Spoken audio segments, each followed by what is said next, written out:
Wash your hands with water and soap regularly, or use hand sanitizer. No go body for where people gather plenty. Maintain social distancing. Above all, stay una house as government don advise. Stop unnecessary waka about, so make we no spread this virus. Coronavirus no be only big man like me dey catch o. E fit catch anybody, even poor man sef fit get am. So make we join hand together take stop with this deadly disease wey dey kill our people and e never get a cure. Together we go overcome if we do all the things wey dem tell us to do. Will overcome. And of course, I told you I have a lovely lady in the studio. She is Dr. Kechi Ogbuagu. Doctor, nice having you with us. It's a pleasure to be here. Thank you. You know, traditionally in my place, when people come to visit, we offer him something, and we start by washing our hands. But I don't have water here, but I have my hand sanitizer. So I'll quickly offer you the hand sanitizer. All right. Thank you very much. So tradition, I follow suit. And I started by telling the public that you have passions, you know, two of them. One of them is health, and you've been in it for more than 47 years? 45 years. 45 years. Okay. Now, I would like you to, you know, reiterate what you told us. On the 26th, I've been following you for a while, 26th of March, before our index case in Nigeria with coronavirus, you said something. You told us that we were about to face a big-time war. Do you recall that? Yeah. I'm a public health physician. I've been that for 37 years, to be exact. This is me. Professionally, what is happening in the world is the area where we public health physicians devote our lives. Issues of epidemics, issues of global health. And as I watched the saga unfold worldwide, I was very fearful. I was very concerned. I could see it coming. It's a virus, the type the world has never seen. And yet, we were not quite waking up to it. We all, a few weeks ago, thought it was a China issue. We didn't quite recognize the fact that going to turn into a pandemic, the proportion the world has never seen. We are fighting a war that is greater than a third world war would ever have been. And yet, I don't think we have quite realized it yet. And so a few weeks ago, even as I saw it, watched it in Spain, watched it in Italy, watched it in China, I was afraid. And I released the video calling for Nigeria, for the world to wake up to the impending danger. Everything I said has come true today. But there's still a great deal more to be done. That's the brighter part. I look forward to that part. What are those greater deal? We are fighting an enemy. I like to use those terms because it is real. So professional at what it does that it leaves us unaware of the huge danger we as a world is fighting. You see, this particular virus has finally shown us in a way that nothing else in the past has ever been able to do, that we're one. We're one connected humanity. Definitely. Issues of geography, of country, of tribe, of race, of color, name it, of social class, poor, rich, are totally irrelevant. The virus knows nobody different. The virus has brought us to our knees. It doesn't matter what color you are. It doesn't matter that I'm Igbo and you're Yoruba or whatever. It's totally irrelevant. It doesn't matter that you're Chinese and I'm black and I'm white. It treats us all the same. It doesn't matter how much money I have. It doesn't matter where I live. We are one connected humanity. You know, when I started, I did introduce you as the fellow of the West African College of Physicians, and I know that that's the one body that is quite solid. Earlier on, we talked about doctors in the field. You know, what would be your talk, you know, to them at this point in time? How to manage up, how to conduct themselves. Sometimes they are also, you know, it's not. We hear it every now and then. One doctor just died, and in the course of trying to save life. Let me tell you, this is a very deep question for me. I have the privilege of having my first 2 children as doctors. Every day, my mother, even though I'm a doctor myself, I worry for them. They are part of that frontline workers that we're talking about now. Every day, my children, they're in the US and Canada, to go to work, they mask up, dress up as if they're going to Mars. So many doctors are dying. Every day my 2 children are at risk. I doff my hat to healthcare personnel all over the world. Finally, history has shown everyone that they are true heroes. They have their family to worry about. They have their health to worry about.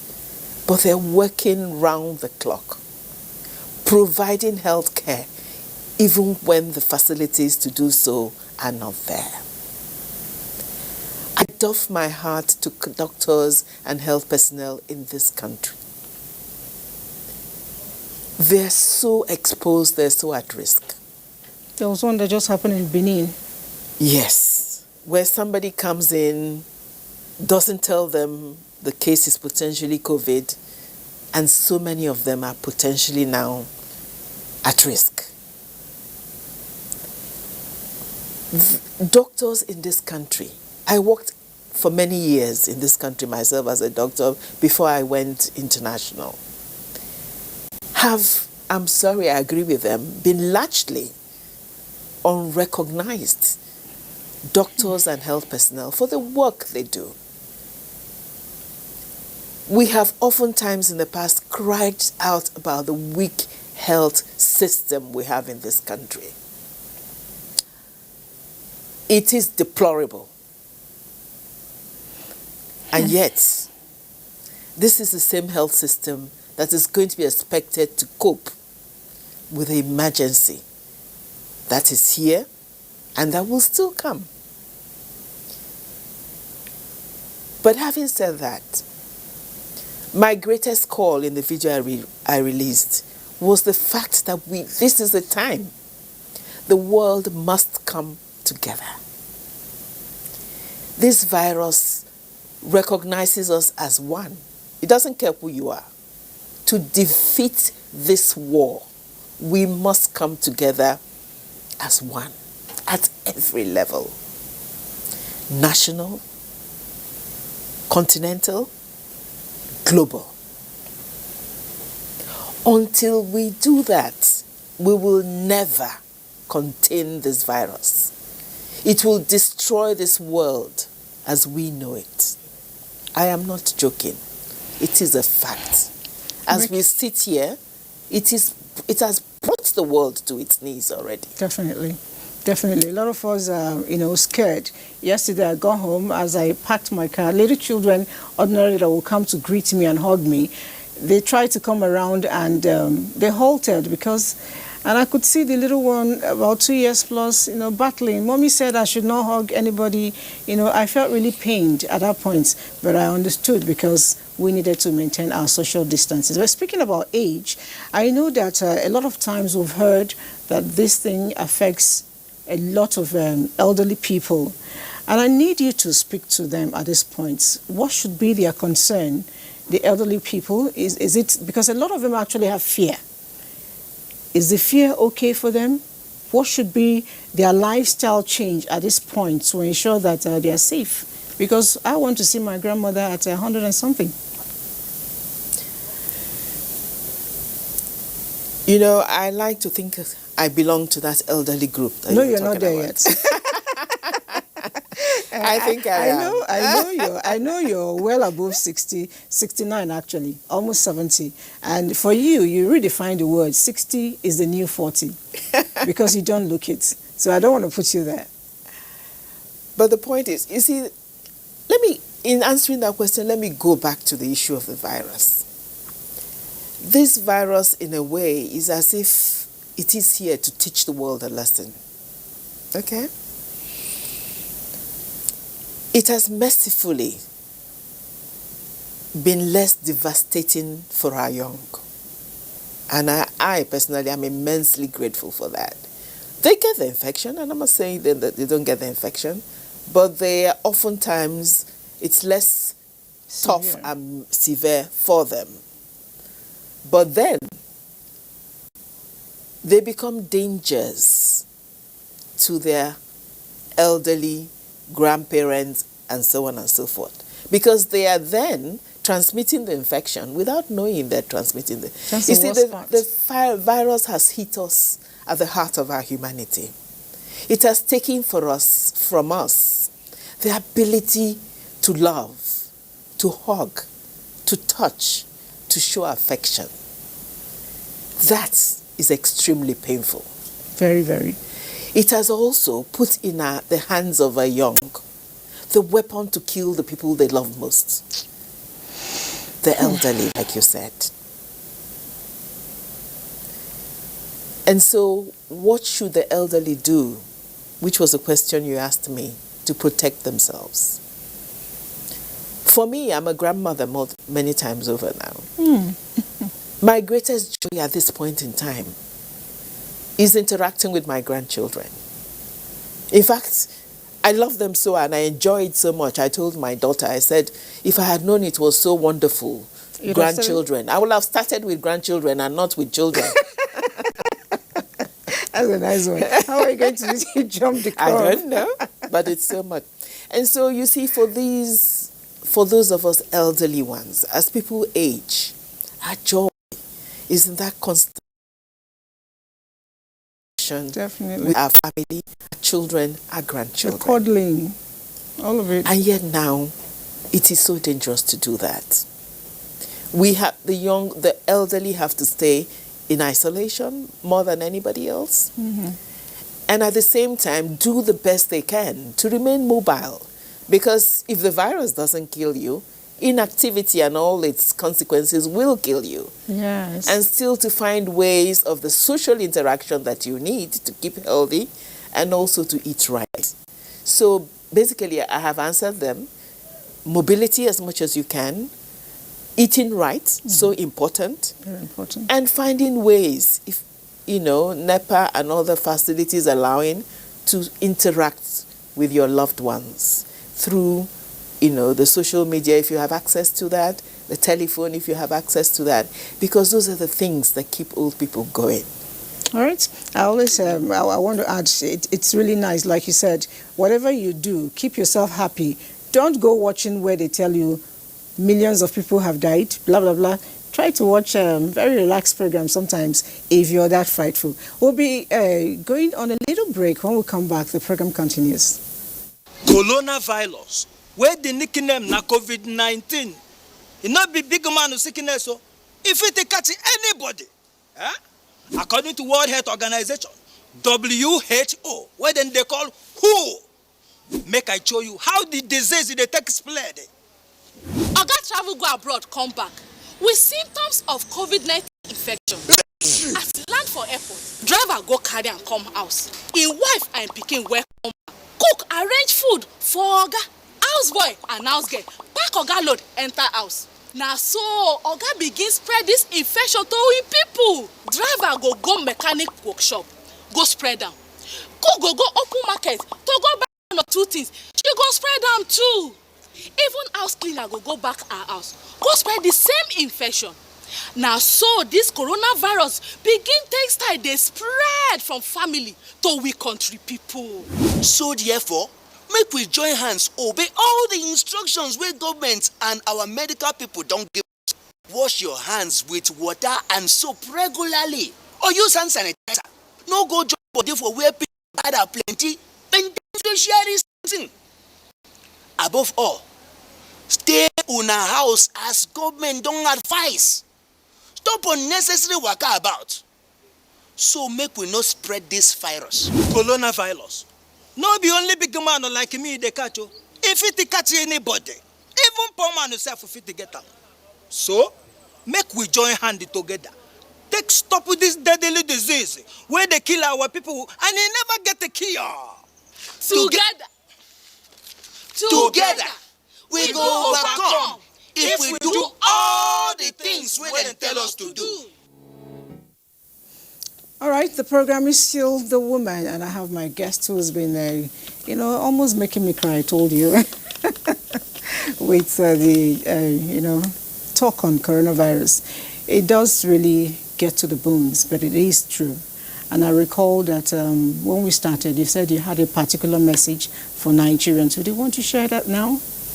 Absolutely.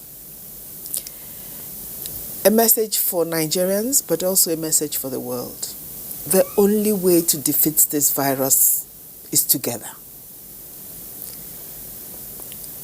Nigeria must address its response in a totally coordinated manner, with everybody in the society pitching in. It isn't just a government issue. It isn't just civil society. It is each and every one of us, young, old, everybody. Until we do that, we will never defeat this pandemic. Nigeria cannot survive alone. It must be a continental action. If Nigeria contains and Sierra Leone doesn't, we can never be safe. Africa will never win this war alone. It must be global. We must find a way to surmount all divisions and work together, the world as one, to contain this virus.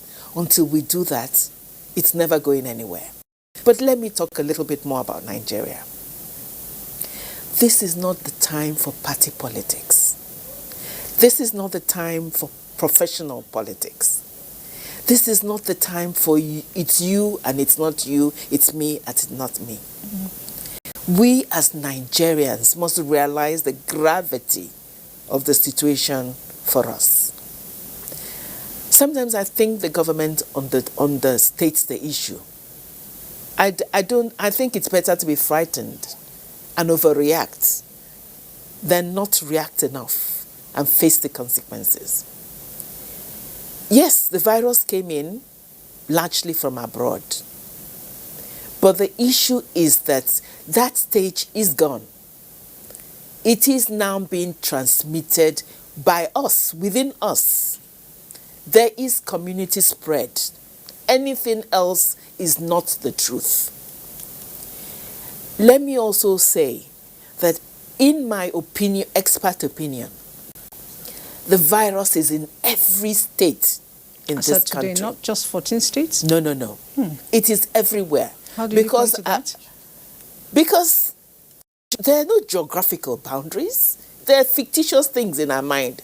Anambra and Imo, Anambra and Enugu states, all that separates them is a bridge, a rickety bridge that you pass and it says, "Welcome to Anambra State." People are moving a short lane between the states. They were all the time. The contacts you're tracing, we know how difficult it is to follow people. So they're already spreading. The virus is spreading. That is the reality. So we can hear about confirmed cases and all that. But the fact is that it is those you're testing that you can say are confirmed. There are many you're not testing. So in a way, they're not a marker of the infection we have in this country. It is better for us, and it is closer to the truth, to realize that every state is already hosting the virus, and it is spreading everywhere. And that is why we must take the measures of containment seriously. You're actually making me a bit frightened now. It is a fact. I got to use my hand sanitizer. Let me talk. Okay, I will not leave until I've asked you, what does conversation for change mean? I know it's targeted at young people, right? Okay, talk to me about it. I will. Let me, before I move on to Conversations for Change, which is a wonderful passion, I will land on my other one. Okay. I just want to say to all Nigerians, we need to come together, all right? This is not the time for politics. The Presidential Task Force is doing an amazing job. They're doing their best. It's an extremely difficult job. This is not time for anything else. The only thing I would say to them is, too many times I watch them and I feel they're on the defensive. We need leadership. We need leaders there that tell us the truth and that make us realize that we each have a role to play. This is a time to come together. I listened to one of the states saying yesterday about a lot of money being given to Lagos State and they didn't get. That is not it. That is not the issue. We're facing a common enemy. We must all work together. This is the time for states who perhaps don't have a lot of infections to invest and help other states where the infections may be higher. Oh, definitely. This is the only way we will survive. Yes, definitely. So I still needed to talk on Conversations for Change. Okay. Now I move on to my other passion. Usually my consuming passion until this epidemic came along. Okay.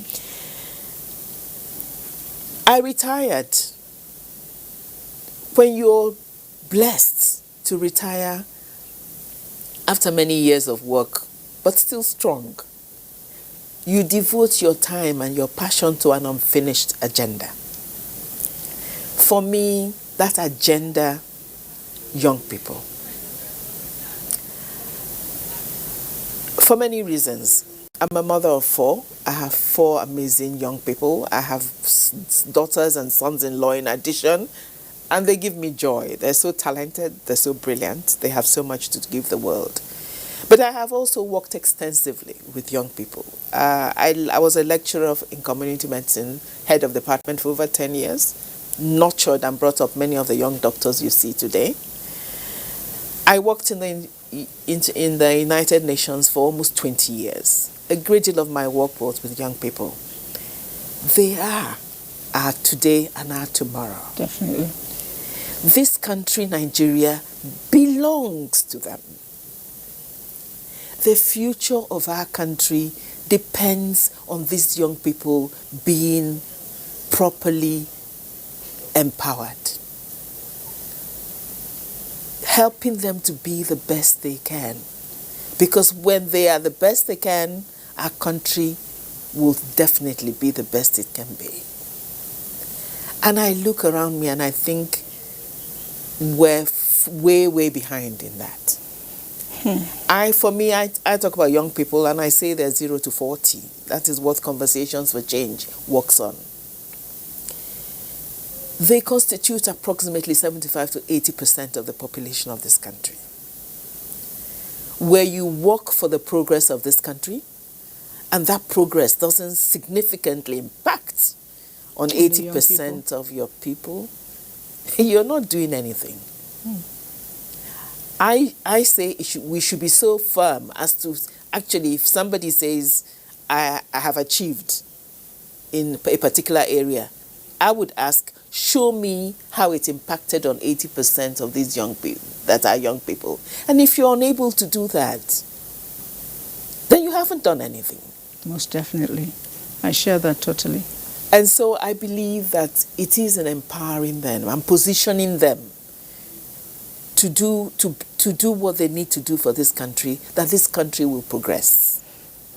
All right, thank you so much. I did mention that the woman is much more than what we have just done today. And this Conversations for Change, I am going to continue with it and even introduce the other side of you. You've been trying to bring it out a little bit. I will leave it until when we are done with the bad wind of the coronavirus. We'll come back and have a fuller interview. But I must say, it's been amazing, having you on the show, even though you did make me, cry a little bit, and God will protect your children, Amen. Protect all of us. But then to be able to get that done, just like she said, her children, wrap up like they're going to the moon, we too must ensure that we protect ourselves. I always have my hand sanitizer wherever I go.